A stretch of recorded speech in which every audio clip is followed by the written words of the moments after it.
The morning I signed those papers, I sat in the parking garage of Henderson and Cole law offices for 23 minutes before I could make myself drive away. Not because I was sad. I want to be clear about that. I'd cried every tear I had for that marriage somewhere between month 8 and month 14.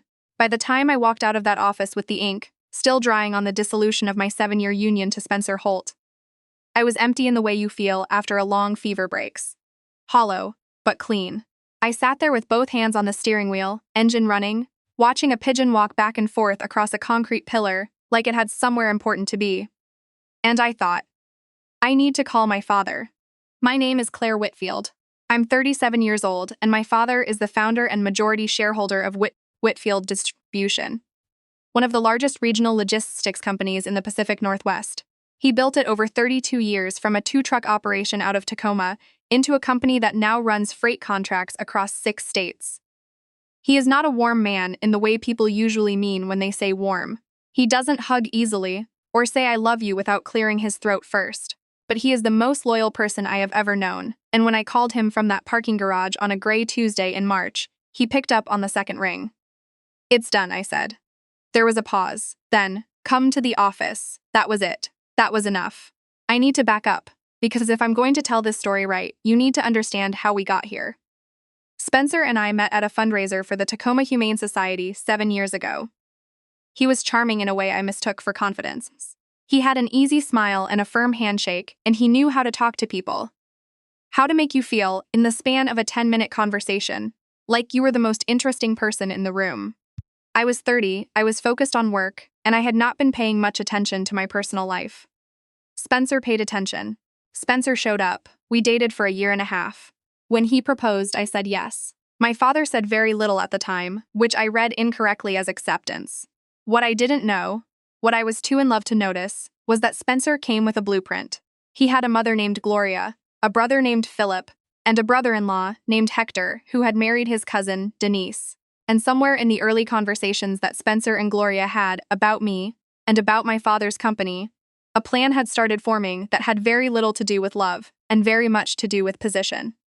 It happened gradually. That's what makes it hard to explain to people who haven't lived it. There's no single moment where you can point and say, there, that's where it turned. It was a series of small things. Spencer mentioning at dinner one night that Philip had been laid off and was really good with numbers. Me saying I'd mention it to my father. My father, because he loves me and wanted things to work, giving Philip a junior analyst position in the finance department. Then Hector needed something. Hector had a background in procurement, according to Spencer, which I later discovered meant he had spent 2 years as an assistant buyer for a mid-sized auto parts chain before being let go. My father gave him a coordinator role in the purchasing division. Then Gloria herself started calling. Not Spencer, Gloria.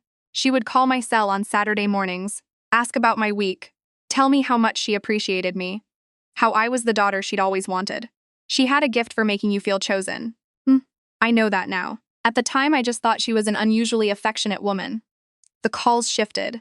She started asking questions about the contracts we were bidding on, about which regional managers were underperforming, about my father's health, his travel schedule, whether he'd named me formally in succession documents. I told myself she was just curious, that she was proud of her son and interested in the life we were building. I was so stupid. The first real crack appeared about 2 years into the marriage. I noticed irregularities in 2 vendor invoices, figures that didn't match the original purchase orders. It wasn't a large amount, $3,800 across 3 transactions. I flagged it internally, and the discrepancy was resolved with an explanation about a billing code error. I accepted it. I should not have accepted it.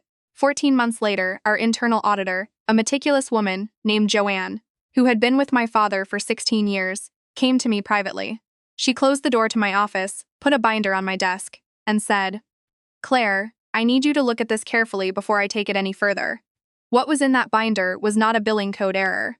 Over the course of approximately 26 months, funds had been systematically siphoned through a series of fraudulent vendor accounts. Shell companies with professional-looking websites and P.O. boxes registered in Oregon and Nevada. The vendor payments looked legitimate at a glance. They had invoice numbers, they had line items, they had approval signatures. Philip had approval authority in the finance department. Hector controlled a portion of the purchasing sign-offs. Between the two of them, they had routed just over $2.3 million out of Whitfield Distribution and into accounts that were traced back, eventually, to a holding company in which Spencer was listed as a registered agent. $2.3 million. I remember sitting across from Joanne with my hands completely still in my lap. I had learned to hold very still when things were falling apart because I'd found that stillness bought me time to think. "Does my father know?" I asked. "Not yet," she said. "I came to you first. I told her to give me 48 hours. She gave me 36. I spent those 36 hours doing things I cannot fully describe without feeling sick. I went through Spencer's home office while he was at a company dinner. A dinner he was attending as my husband with my father's colleagues, shaking hands and accepting credit for work he had never done. I found a second phone. I found emails. I found on a legal pad in his desk drawer a handwritten list of Whitfield's top 10 freight contracts and their renewal dates, with notes about negotiation leverage. I also found text messages between Spencer and a woman named Audra, who worked in the Portland branch of a competing firm. The messages went back 14 months. They were not professional in nature. I sat down on the floor of his office with my back against his desk, and I stayed there for a long time. Then I got up, photographed everything with my personal phone, walked to the kitchen, made myself a cup of coffee, and called my divorce attorney. I did not sleep that night. I wrote out a timeline, organized my documentation, and by 6 in the morning I had emailed everything to both my attorney and our family's corporate counsel, a sharp, unsparing man named Gerald, who had been advising my father since I was in middle school. Gerald called me back within the hour. His first words were, "How long have you known?" 48 hours, I said. "And Spencer has no indication you're aware? Good. Keep it that way until I tell you otherwise." Spencer came home from the company dinner around 11 that night. He kissed me on the cheek. He smelled like a steakhouse and someone else's perfume. He said the dinner had gone well, that my father seemed to be in good spirits. I said that was good to hear. I want you to understand how much effort that took. The next 3 weeks operated on 2 tracks simultaneously. On the surface, my life looked the same. I went to work. I attended a board prep meeting. I had brunch with a friend. Spencer went to work, came home, did the things Spencer did. He was, if anything, slightly warmer than usual, slightly more attentive. He suggested we take a trip to Sedona. I said that sounded nice. Underneath, Gerald was coordinating with a forensic accounting firm. Law enforcement had been notified through appropriate channels. The evidence was being organized for civil action and, separately, for criminal referral. My attorney was preparing the divorce filing, and my father, who I had finally told everything to on day 3 of those 3 weeks, was doing what my father always does when someone hurts someone he loves. He was being very, very quiet. My father called Spencer into his office on a Wednesday morning under the pretext of a contract review meeting. Gerald was there. Our head of HR, Sandra, was there. 2 individuals I had not met before were there. They were from the FBI's Financial Crimes Division, though I didn't know that until later. Spencer walked in expecting a meeting about freight contracts and walked out in a very different situation than he'd walked in with. I was not in the building that morning. I was at my attorney's offices finalizing my filing. My phone rang at 11:47 a.m. with a text from Gerald that said simply, "Done." I called my father. "How did he look?" I asked. "I'm not sure why that was my first question," my father said, like a man who just realized how badly he miscalculated. Philip was placed on administrative leave pending investigation. Hector was terminated for cause by end of day. The forensic accountants were given full access to reconstruct the paper trail. The shell companies were flagged with the relevant authorities. Everything moved very fast, the way things do when the preparation has been thorough. That was in January. By March, I had signed my divorce papers. I sat in the parking garage, and I called my father, and I said, "It's done." He said, "Come to the office." I went. My father was standing by the window of his corner office when I arrived, which is what he does when something is on his mind that he hasn't yet organized into words. I poured myself a coffee from the credenza and sat down in one of the chairs across from his desk and waited. He turned around. He looked at me for a moment. Then he said, "I should have listened to my instincts at the start." I shook my head. "You would have been wrong to override me. This was mine to learn." He didn't agree with me, but he let it go, because we both knew the conversation we actually needed to have wasn't about the past. "Philip's employment is being terminated effective today," he said. We discussed this. Yes. Hector's clearance to the system has been revoked and HR is processing his final paperwork. There are two other individuals in the purchasing workflow that Joanne flagged as potentially compromised: Nathan Reese and the temp they brought in through Sterling Staffing. I said. I reviewed Joanne's notes. Nathan needs to go. The temp was likely just used without his knowledge. We can keep him on contingent on a full review. My father nodded slowly. He sat down. He folded his hands on his desk. This is going to unsettle the department, I know. I'd like to address the team directly. I'll take responsibility for the disruption. They should hear it from me. He looked at me for a long moment. You're certain? I'm the one who let them in, I said. I should be the one to explain why they're gone. There's something clarifying about the moment when you stop trying to manage how things look and start focusing entirely on what's right. I had spent a long time, too long, trying to balance my loyalty to my marriage against my loyalty to my father's company. I had given Spencer's family access to something that had been built over 3 decades of my father's life because I had wanted to believe that the people I loved could be trusted. The cost of that belief had been substantial. The only thing I could do now was be as clear-eyed and direct as possible going forward. I addressed the finance and purchasing teams together in the large conference room, on the 4th floor that same afternoon. I stood at the head of the table. About 30 people. Some of them had worked there longer than I'd been alive. I didn't soften it. I told them that a serious breach of financial trust had been uncovered, that several individuals who had been placed in the organization had used their positions to engage in fraudulent activity, that those individuals were no longer with the company, that law enforcement was involved, and that Joanne's department would be working with external auditors over the next 60 days to ensure the systems were clean and controls were strengthened. I told them that none of this was their failure, that the failure and oversight was mine. And then I thanked them for the work they had continued to do, because while all of this had been happening, they had kept showing up. They had kept the company running. They deserved to hear that directly. Nobody said anything for a moment after I finished. Then one of the freight coordinators, a man named Bill, who had been with the company for 20 years and who I had known since I was a kid hanging around my father's office after school, said, "We're glad you're back, Claire." I don't think I've ever had to work harder to keep my expression even.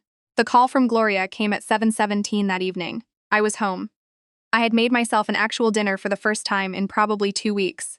Salmon rice, a salad I was proud of for no particular reason. I had a glass of wine open. I was doing something normal, something small and nourishing, and then my phone lit up with Gloria's name, and I considered not answering. I answered. She started talking before I could say anything. Her voice was not the warm Saturday morning voice she had cultivated over years of careful performance. It was something I had never heard from her before, tight and high and shaking at the edges. "What have you done?" she said. It wasn't a question. I set down my fork. "Hello?" Gloria Phillip called me. They walked him out of the building today. Security stood there while he packed his things. He's been with that company for 4 years and they walked him out like a criminal. He is a criminal, I said. That's not my characterization. That's the conclusion of the FBI and a forensic accounting firm, a sharp inhale. You don't know what you're talking about. Those numbers can be explained. They have been explained, I said. Extensively, to federal investigators. You did this. Her voice had gone from shaking to something harder, something with a different kind of heat in it. You ended this marriage, and now you're going after my family. You couldn't just walk away, you had to destroy us. Gloria. I kept my voice level. I had rehearsed this, not the exact words, but the tone, the absolute steadiness I needed to hold. Your son and your other son stole $2.3 million from my father's company. They did this over a period of more than 2 years. There is extensive documentation. I did not create this situation. I uncovered it. The line was quiet for a moment. Then she said, I'm coming over. I should say here that I live in a neighborhood where the houses have yards and the streets are quiet, and my neighbors include a retired school principal on one side and a couple with 3 kids and a very loud golden retriever on the other. It is not a neighborhood where things happen loudly. Gloria did not seem to know or care about that. She arrived 45 minutes after she hung up on me. She did not come alone. She brought her sister, Ruth Ann, and Ruth Ann's husband, and a woman I recognized as Hector's mother from a family event 3 years prior. 4 people standing on my front porch at 8 o'clock on a Tuesday evening. Gloria was still in her work clothes. She had not stopped to change. That told me something. That she had been sitting with this all day, working herself into a state, unable to settle, until the fury finally reached a point where she had to move. I opened the front door but not the screen door. That was a choice. "You need to call this off," she said. The words came out like she'd been holding them in her mouth the whole drive over. "Philip has a family.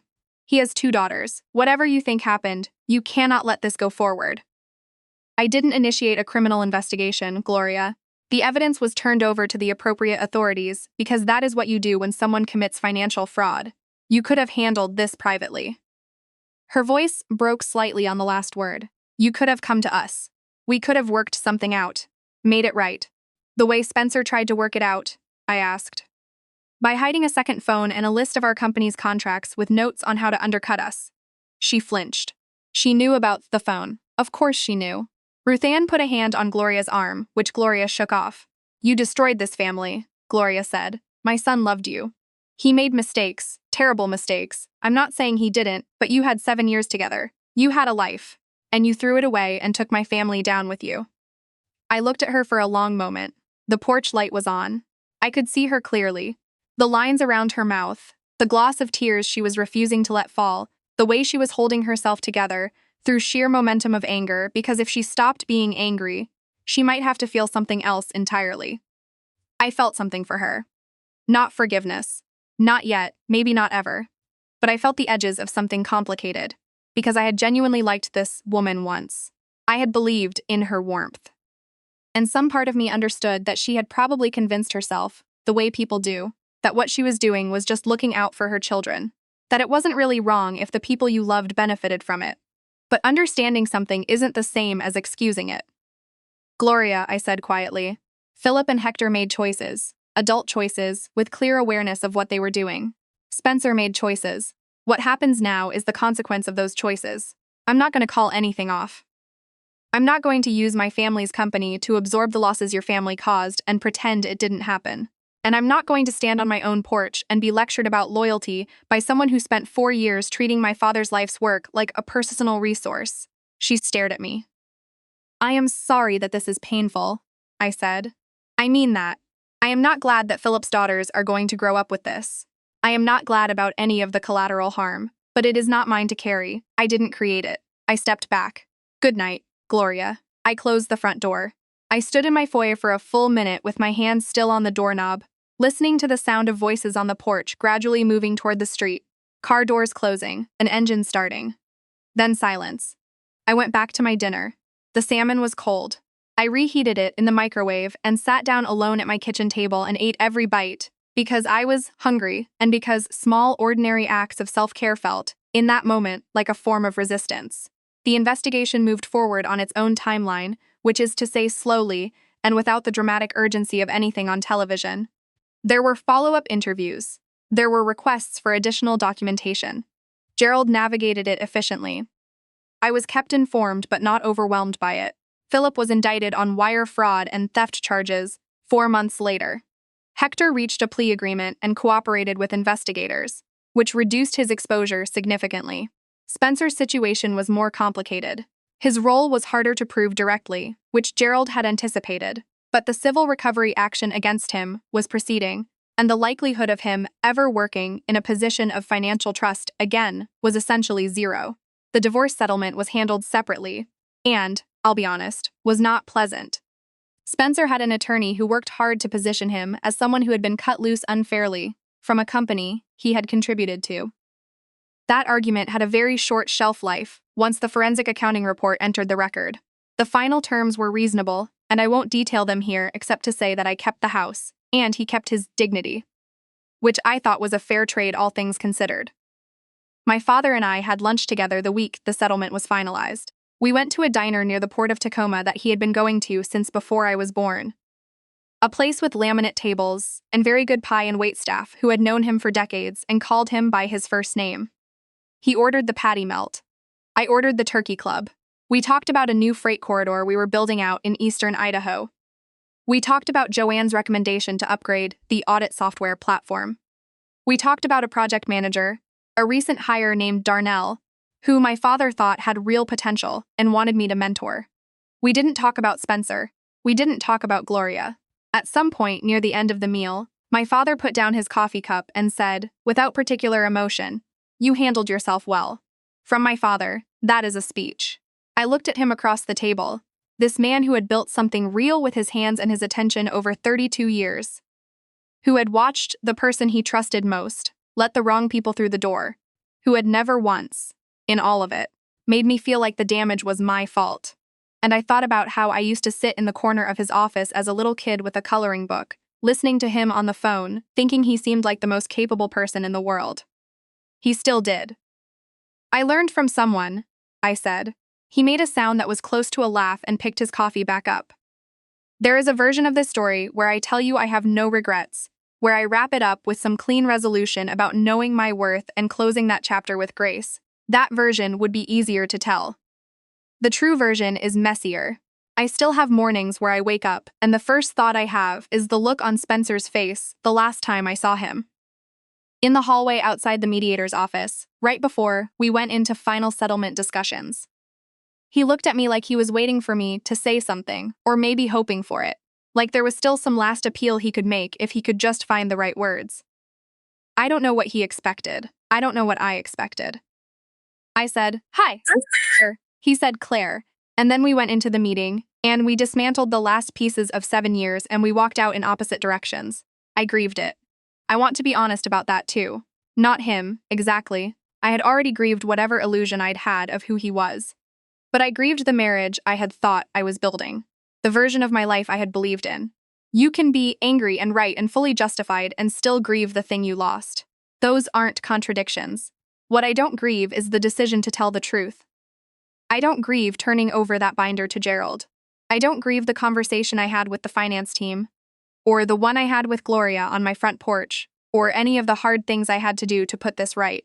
My father's company is still standing. Joanne's new audit controls are in place. Darnell is turning out to be as good as my father predicted, and I take some personal satisfaction in that because I pushed him into leading the Idaho Corridor project when he wasn't sure he was ready. He was ready, and I am, slowly, unevenly, with some effort, becoming the person I was always supposed to be in that company. Not as someone's wife, not as someone trying to balance two loyalties that were never actually compatible, just as myself. As Claire Whitfield, who knows where every dollar in this company goes and why, and who will never again let love make her careless with something that was built in trust. The road ahead is mine. I'm not in a hurry, and I'm not afraid of it.